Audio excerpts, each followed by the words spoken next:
Seat for me.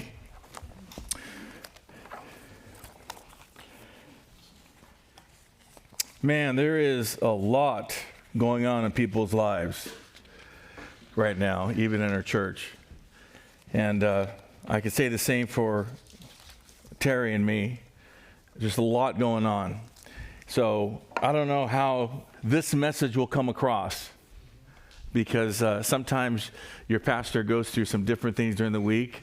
And not that I didn't spend the time to go through this passage, but they're just wondering about how it's all going to come back, if I'm fumbling or anything like that. So hang with me. If God granted one wish to you today, he would actually come to you and ask, whatever you want, just ask. What would that be? And why? Think about it. If he approached you in your room, appeared in your room, came to you and said, hey, I just want you to know, ask whatever you want. I'll give it to you. What would it be and why? That's a loaded comment, isn't it? I think for some of us, the answer might come quickly or may need some time to think about it. And you would agree with this. And depending on what your life looks like today, there will be a lot of different answers in this room. Do you agree? Wishes can be divided into 4 key themes if you ever thought about it. To have, to be, to meet, or to go. Does that encompass everything? Think about that. Every person's, if you will, wishes to have, to be, to meet, or to go. It's got to be one of those 4 or maybe all 4 of them. It's hard to believe that there's a situation in the Bible where God makes a statement to a king named Solomon. He said this, word for word, ask for whatever you want me to give you. Wow. Why does that happen to us? Wouldn't that be nice? Well, we got to find out who King Solomon is. We find a snippet of Solomon's personal life in 1 Kings 3, verse 1. Look what it says. It says, Solomon made an allegiance with Pharaoh, king of Egypt, and married his daughter. He brought her to the city of David until he finished building his palace and the temple of the Lord and the wall around Jerusalem. The first thing we find out about Solomon is that he's a newlywed. Did you catch that? He's a newlywed. But if we look at history, this is his second wife. Now, we can get into that later about how many wives he had and why, if you think, well, why did God allow that? Well, that's a different message altogether.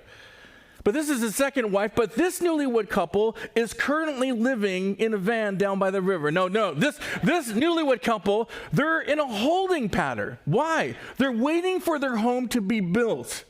In other words, where they're living is temporary. We won't find this here, but Solomon is a young man. He's around 20 years old. And it's interesting that Solomon, a godly Jew, would marry someone from another race. Don't you find that interesting?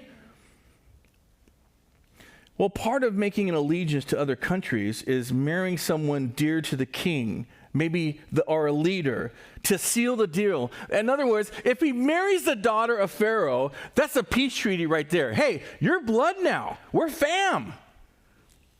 To wrap up Solomon's life, listen, he's a young king starting a new job.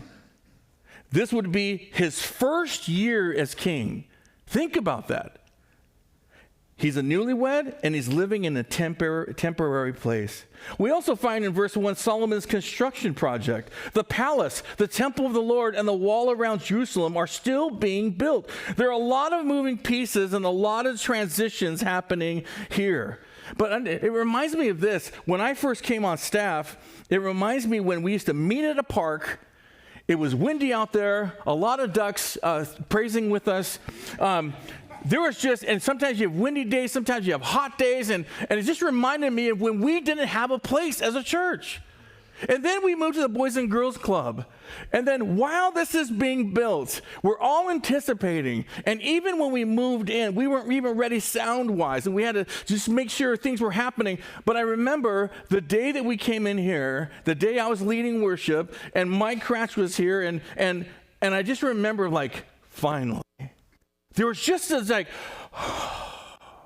if anybody have had any tasks, any construction that's gone on, and you would know this, it never happens on time. You can say, well, you know what, by next month this is going to be done. This construction part's going to be done, or in this job this is going to be done, or this is the way I want my own personal job or my own employment to be. But guess what? It never happens that way. And doesn't that become a little stressful? 6 main causes of stress I looked up. And they aren't particularly like moves, but you can see where I'm going with this. There's 6 main causes of stress. First is demands. When you have a lot of demands on you, there's a lot of stress. And this part too, control. There's a lot of things that are out of your control. Do you agree with that? And because of things out of control, it makes it more stressful. Support. When you don't have the support, it's stressful. Relationships. Isn't that stressful enough? How about a new role and any type of change? 6 main causes of stress. And guess what? Solomon's hitting some of those stress buttons right now. Are you getting the picture of where we are? Verse 2 describes Israel's spiritual thermometer. Look what it says. The people, however, were still sacrificing at high places because a temple had not yet been built for the name of the Lord. You see, as Israel's waiting for the temple to be finished, instead of going to the tabernacle to offer sacrifices, they adopted, if you will, a Canaanite custom of offering sacrifices at places of elevation. Now, why? Because Canaanite worship, if you will, that pagan worship, believed the closer you are to God. In other words, I'm going to go to the highest plateau, a high place, and I'm going to build an altar there. Therefore, God will hear me, he'll see me better. Isn't that interesting? They already put the limit on God, their God. But listen to this. Solomon also is kind of guilty of this. Look at verse 3. He says, Solomon showed his love for the Lord by walking according to the instructions given him by his father David, except, you see that he offers sacrifices and burned incense on the high places. Look, although Solomon loved the Lord, he was mixing pagan ideology and his worship of the Lord together.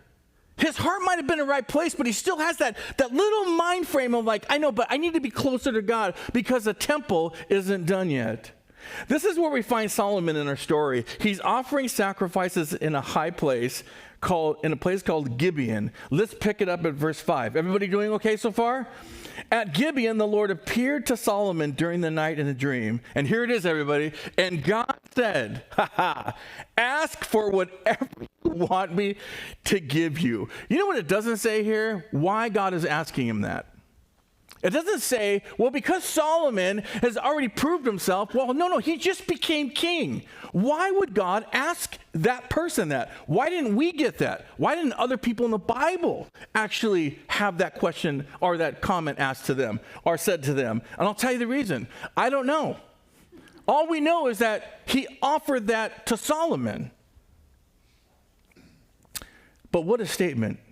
Wouldn't you respond? I thought about this. If God was saying that to me, my response would be, you want to run that by me one more time? Can you put that in writing, please? I want to make sure this happens. I want you to notice 3 facts about God's statement to Solomon. Maybe you caught them. First fact is this: whatever means whatever. Think of that. God didn't give Solomon choices to choose from. The options were endless. Ask for whatever. Here's the second fact. There's no conditions on the whatever. God didn't say, only if you just do this or that will I give you what you want. He started out that way. And here's the third fact. It's not only about the statement itself, but also about the person who made it. You and I can make the same statement to anyone right now. Ask for whatever you want. I pick up my granddaughter every Tuesday from school and bring her home. And if I asked her, what would you like? And she said, well, I want a unicorn. What makes me different than God? Her asking God. Well, I have limits on me, but God is limitless. So we have to understand the person who's saying this statement is limitless. I can give you anything you want. Wow, that's powerful. We also need to consider Solomon's age when God is stating this. Remember, he's how old? He's 20 years old. A statement like this, everyone, will be received very differently than an adult who is older in years. He's 20 years old. Go back.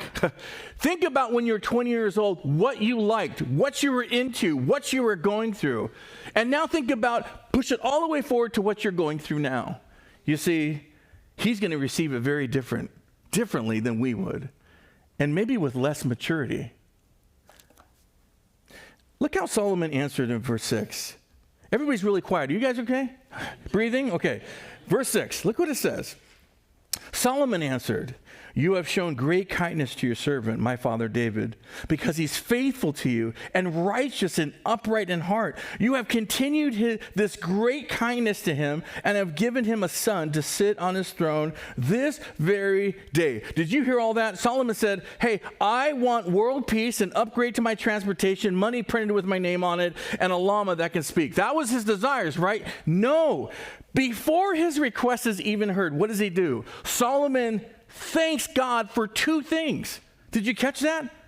Solomon thanked God for his great kindness he showed in the past.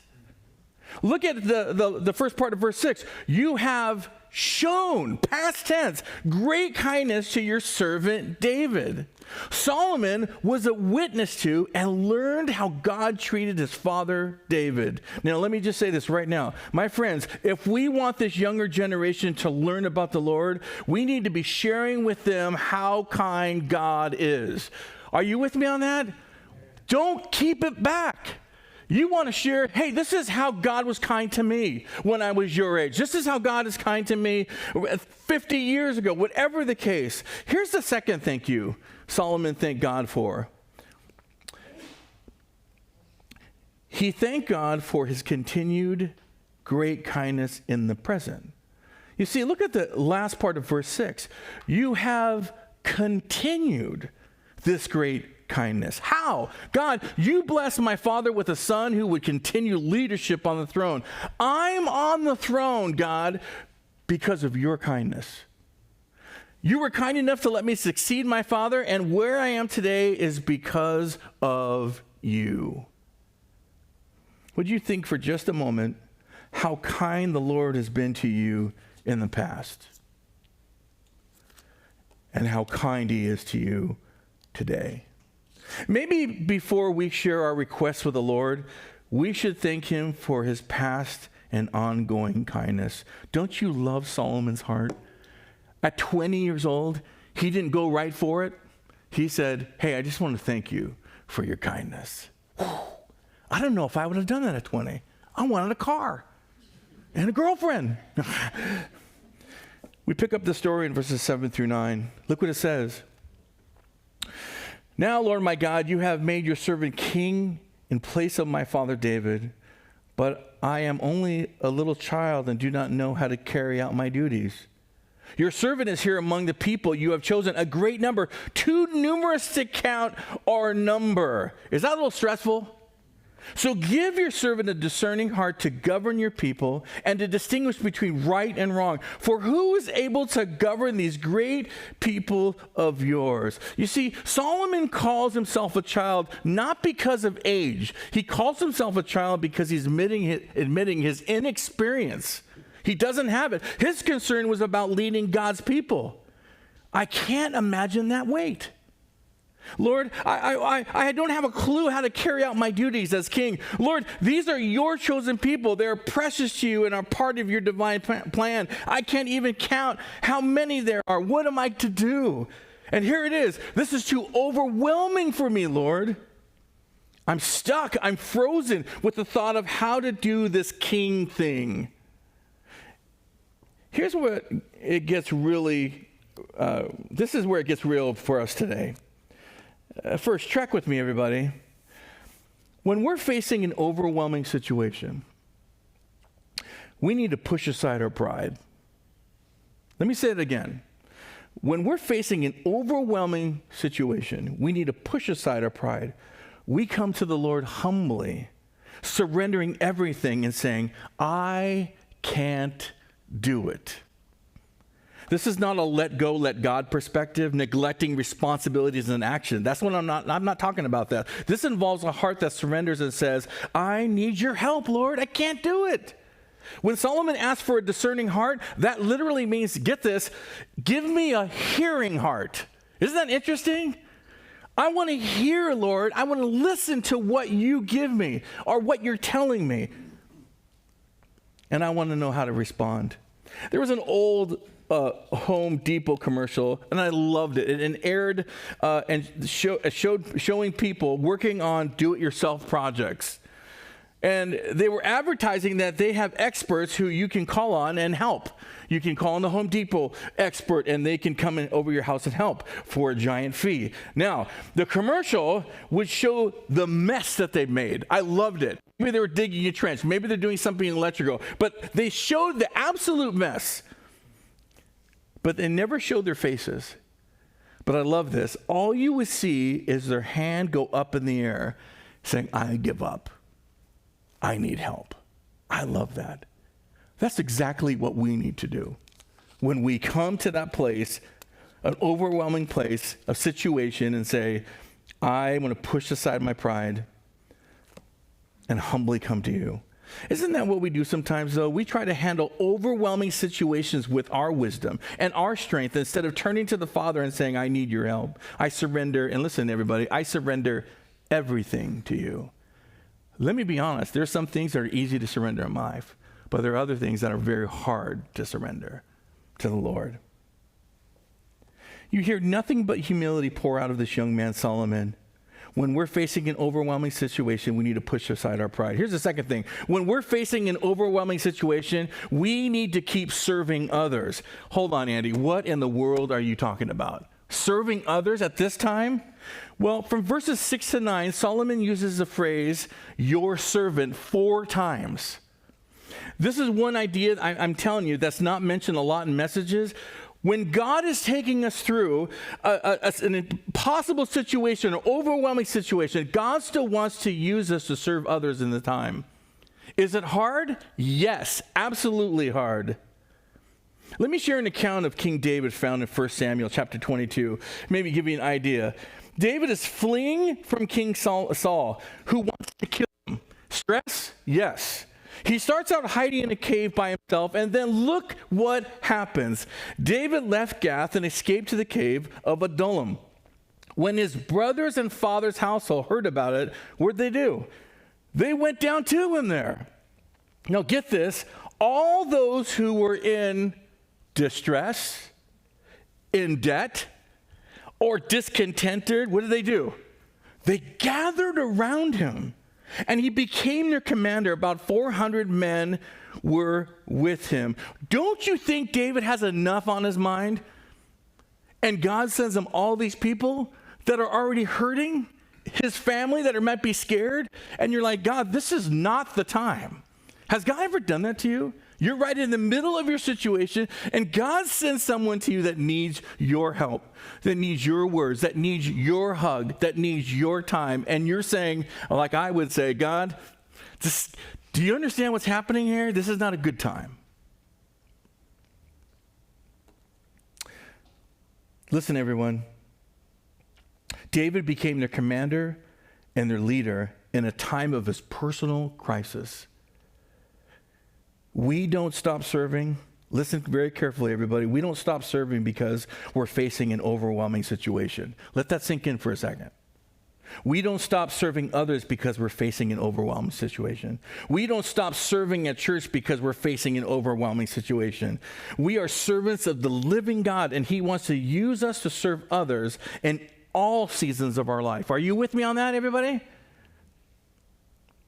And serving others might look different depending on the situation, but our heart should be drawn to serving others in different capacities. Let me ask you this. What if our request in asking God is to give us a heart to serve others? Did you ever make that prayer, that request? Look again at what Solomon asked the Lord in verse 9. Look what it says. So give your servant a discerning heart to govern your people and to distinguish between right and wrong, for who is able to govern this great people? Get this. Solomon's request is all about serving God's chosen people. Let me just share two reasons why I think Solomon made this request. Here's the first reason. Solomon valued what God valued. Catch those three phrases Solomon said in verse 9 about Israel. They are people you have chosen, a great people. They are a great people of yours. In other words, God, what you've deemed as valuable and important, I want to deem as valuable and important. And this is where it hits right here, everybody. Think about that for a second, because it's in a big umbrella. God, if you value gathering together, I want to value gathering together. God, if you value loving others, I want to value that too. God, if you value training up a child to follow you, I want to value that too. God, if you value marriage, then I want to value that marriage too. You get the picture, right? Solomon valued what God valued. Here's the second reason I think Solomon made this request. Solomon wanted to serve the Lord to the best of his ability. The last part of verse 9 says this, for who is able to govern these great people of yours? In other words, I can't serve effectively, God, with what I don't have. Lord, I don't want to blow this opportunity. I want to lead your people to the best of my ability, but I need your wisdom. I need your strength. I can't do it. My inefficiency is depending on you, Lord, because I can't do it. But you call me to do it. But I want to do it the best of my ability. When I was interviewing for my first student ministry job, 6 elders and a pastor conducted my interview.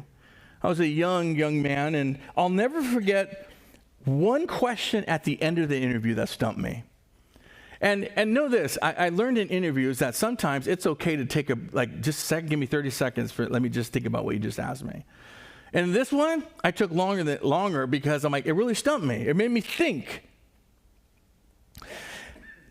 He asked, Andy, it's Monday morning, 8:30 a.m., and it's your first day on the job. What are you going to do first? Whoa, hold on, I'm new. I'm a new pastor here. What am I going to do first? And you know what? I actually said, I don't know. I don't know what I'm going to do.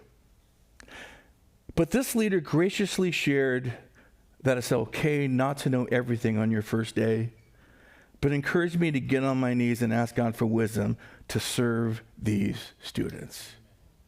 Serving the Lord to the best of my ability involved asking God for wisdom, asking God for discernment, and asking God for strength. Look at what the Lord said to Solomon in verses 10 through 12. Everybody tracking still with me?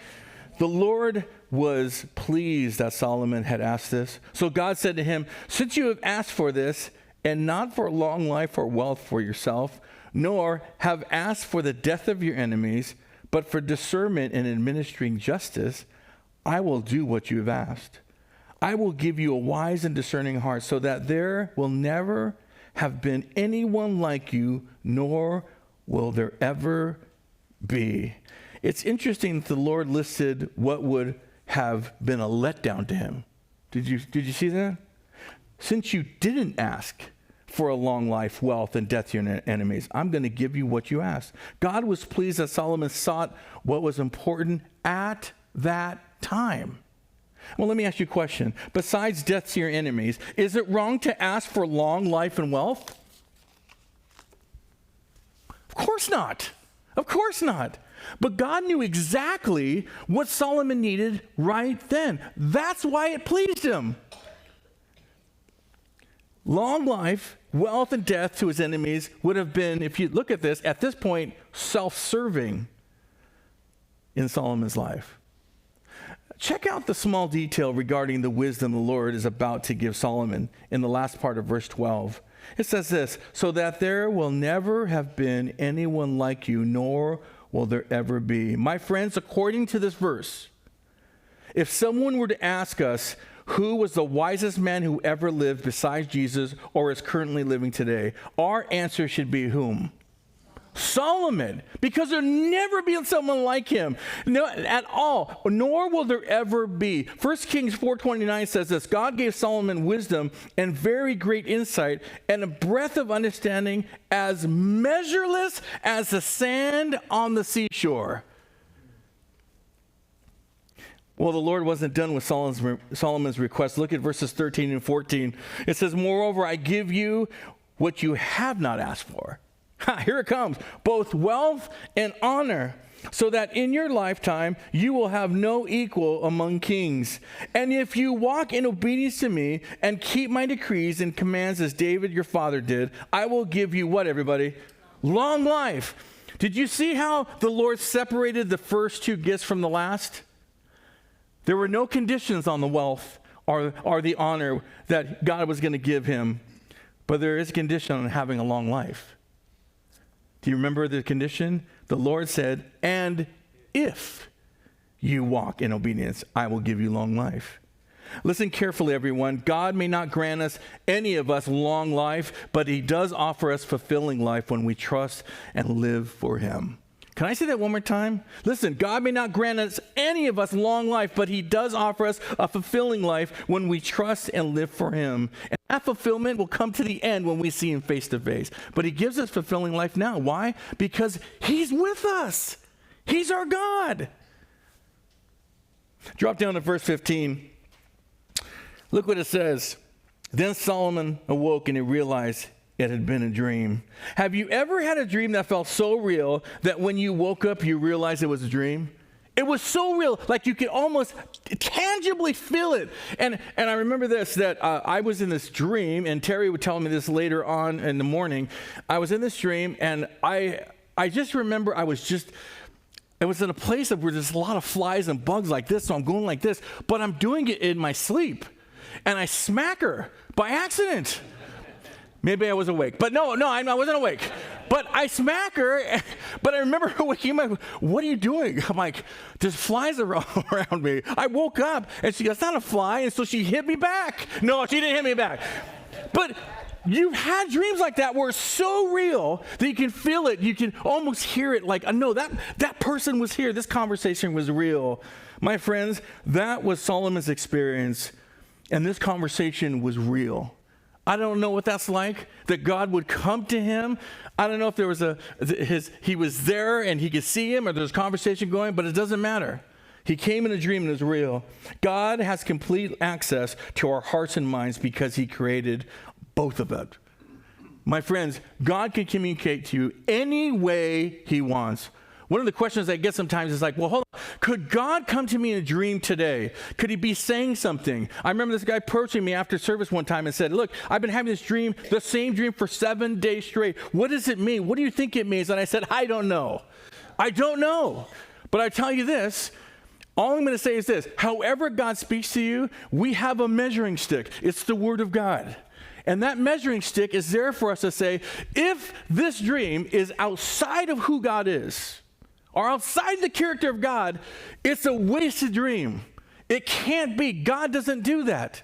And so be careful on like, well, I got this word from the Lord. Hey, you better be really careful about that. Does it match up with God's word? Does it match up with who he is? And if it distracts from who he is, then you know what? Don't say anything.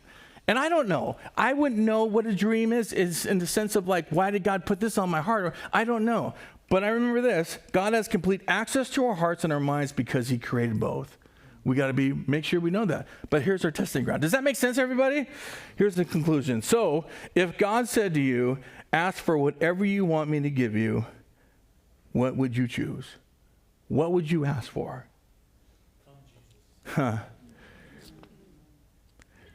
Where would your heart lead you? You got to think about those 4 themes in a wish. To have, to be, to meet, or to go. Is it for you and only you? Maybe we should start thinking outside the box when we come just requesting God.